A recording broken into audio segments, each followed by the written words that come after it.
So, what's really going on behind the scenes? You ain't so tough with that bad boy talk. I'ma get it how I'm living, I'ma walk the walk. Outline my lines, I rap through thought. Yes, friends, what's happening? Welcome back to Football Therapy with me, your host Jan. I hope you're doing well, mate. Welcome back to Chelsea News, of course, the daily series here on the channel where we reflect, near daily series here on the channel where we reflect on what's being said about Chelsea, giving you my opinion on it. More importantly, asking for yours. The Guardian have written about what's going on with Chelsea, Pochettino behind the scenes, Jacob Steinberg. We'll have a little dip and see what Mr. Steinberg has on Chelsea and what's going on. As usual, I'll thank you for joining me. You're welcome to subscribe if you want to, and you can support the channel by liking the video. Alright friends, let's not mess about any longer.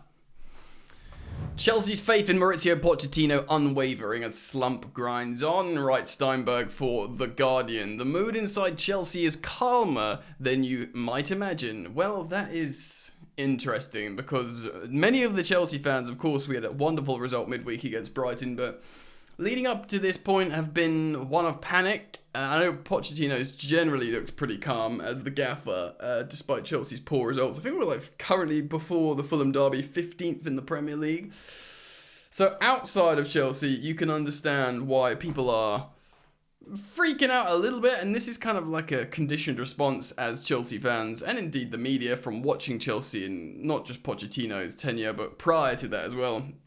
Of course, we do have the Fulham derby tomorrow. If you're interested in watching my match preview, I recommend you check out the previous upload to this one, where I tell you who I think is going to play and where and how he beat Fulham.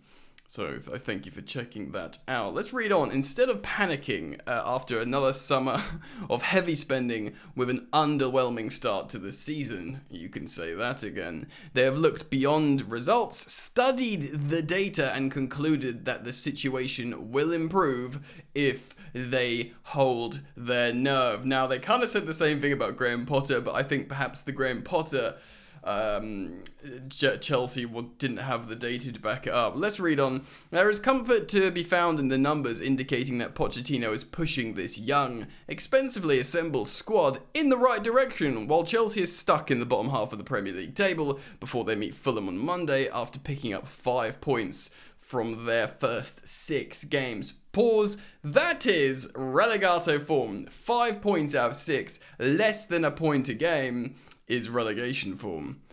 Make no bones about it. That's just dreadful. More than one statistical model suggests they should be much higher. Of course, this is the kind of stuff we've spoken about before. Like a couple of games ago or a game ago, we should have been, I know you guys, not loads of you guys like this, but data-wise, expected goals against, Chelsea should have been in the top 4. I know, it's just stats. So don't shoot the messenger. Those paying attention to key performance indicators, KPIs, can see that the Pochettino side have been tactically sound in and out of possession and outplayed and outrun their opponents in every game. Oh, so we've outrun and outplayed the opponents in every game. Hold on, have we ever been outplayed this season? Liverpool, I think, were better. Yes, West Ham was a weird result. There is an argument to say an open play were better. Forest, we should have beaten Forest. They did nothing and got 1 goal on the counter. Bournemouth, I don't know. Yeah, maybe. The only option is to trust the process implemented by Todd Boehly and Clearlake Capital. That is a sentence that would make a lot of Chelsea fans uneasy, because there's not so much of a reason so far in the new ownership's tenure to make the fans trust the process. But maybe, as Steinberg writes here, there's only one option. There has been so much instability under these owners, but now is the moment to put emotion to one side. Boehly and Clearlake are already on the 5th manager and cannot have many complaints about their reckless reputation. I agree. Intentions are good, and that's something I've generally defended them for their ideas and structure. But yes, reckless indeed. How? There's 5 managers, let's count them. Tuchel, Potter, Lampard, Pochettino, I guess he's counting Bruno Saltor which is a little bit cheeky if you ask me. The spending has been wild, a £1 billion outlay on new signings in a year, inevitably raising doubts over Chelsea's ability to satisfy financial fair play regulations. And for what? I hear the sound of a West Ham fan, journalist that's writing about Chelsea. Net spend, Jacob. Chelsea are not in Europe this season and have won 2 league games since firing Graham Potter. It's common to hear people on the outside saying that the Americans do not know how to run a club. Fair enough. Some wonder if Pochettino knew what he was getting into when he took over as head coach. Forced to embark on a summer clear-out, Chelsea went into overdrive. 14 senior players departed and 14 talented youngsters arrived. Pochettino especially found himself looking after a development side to compete in the Premier League. Yes, hold on, it's important to say here, let's pause on this, because Pochettino absolutely came in with his eyes wide open. He's addressed the media before a few times saying this, going, yes, I knew. He was been interviewed by BBC so recently saying, this has been freaking crazy. Are you happy it's over? And he's like, yeah, he's happy the window's closed, but he's very meticulous and adamant to assert the fact that, yes, he's absolutely knew about this. When he was being interviewed in this exhaustive interview process, he knew exactly what they were going to do. They sat him down like, hey, Poch, it's going to be a big old transition here. Loads of players are going to go. We're planning on bringing loads of these youngsters. You'll get quality, you'll get Premier League proven players, and you can have your Caicedo to go with your Enzo, etc. But this is going to be a big clear out with a big youth project implemented. He very much came in with his eyes wide open, and he's been assertive. Well, confirming that. A bold approach, perhaps, though Chelsea decided there was little point on replacing experience with more experience.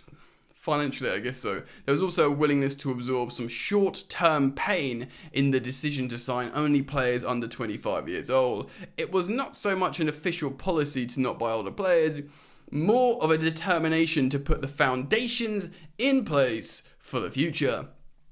So yeah, immediate pain, long-term gain, I suppose. But the fans are the ones that feel the pain the most. Inevitably, though, naivety has held Chelsea back. Probably quite true. There was a needless red card from Malo Gusto, of course, against Aston Villa. Nicholas Jackson's 5 yellow cards, absolutely dumb. Yes, I agree indeed. They've been wastefulness in attack. We can all agree on that, I think. Chelsea's only goal in September was Jackson's winner against Brighton in the Cup on Wednesday, and streetwise opponents have ruthlessly punished occasional lapses in concentration at the back. True, that is an experience thing.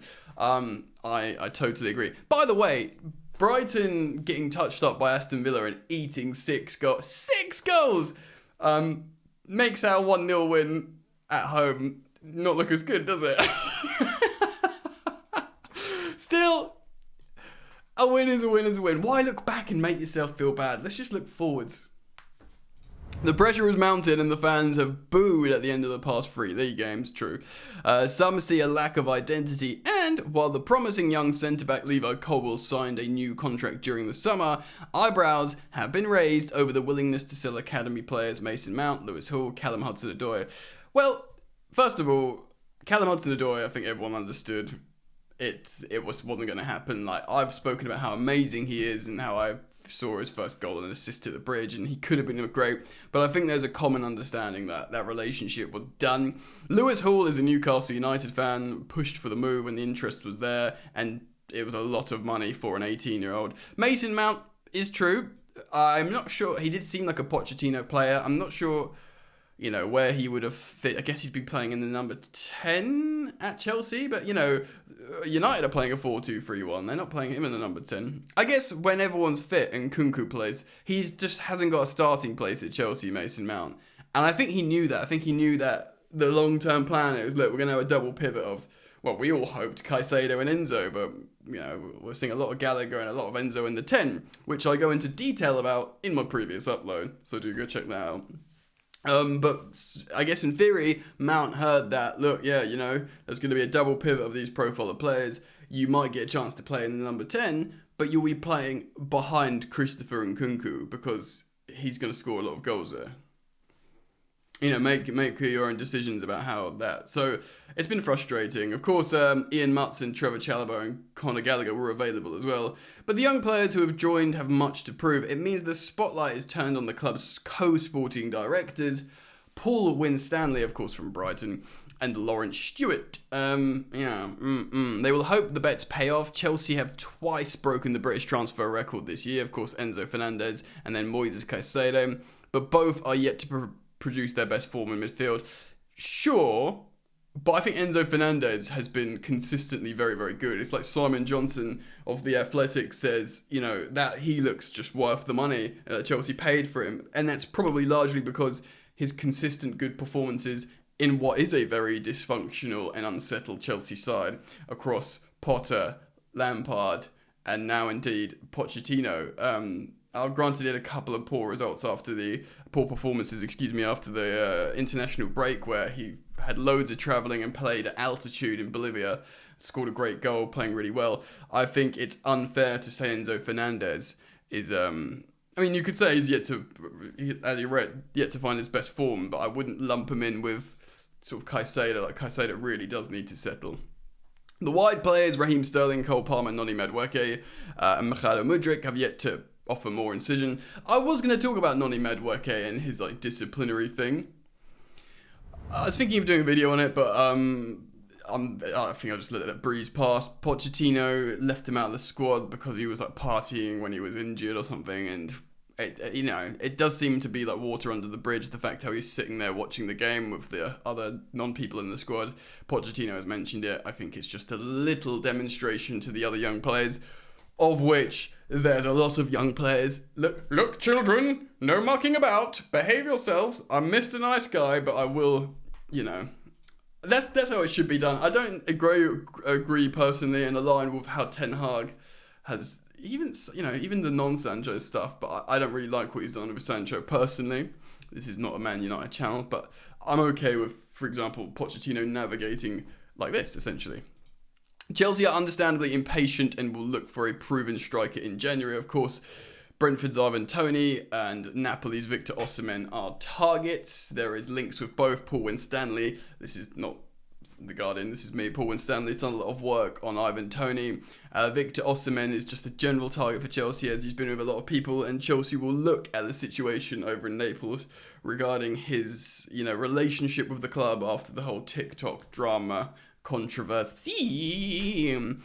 Perhaps that is a recognition that Chelsea cannot wait too long before challenging at the top again. For all the talk of amortizing transfer fees over long contracts, there are financial realities to dropping out of the Champions League. Chelsea are raising half a billion investment from Ares management to finance a new stadium, and are open to selling 10% stake in the club. Financial experts say that investors in Clearlake, a private equity firm, will not want more underachievement. I don't know how we feel about Chelsea particularly selling equity. 10%, of course, is a minority stake. Maybe it brings in money so they can do the next phase in their Chelsea development plan. But after a while, Chelsea fans will get bored of hearing plans of selling this and building that and finances, money. It's great, it's helpful, it's important. Stability, building a business that, because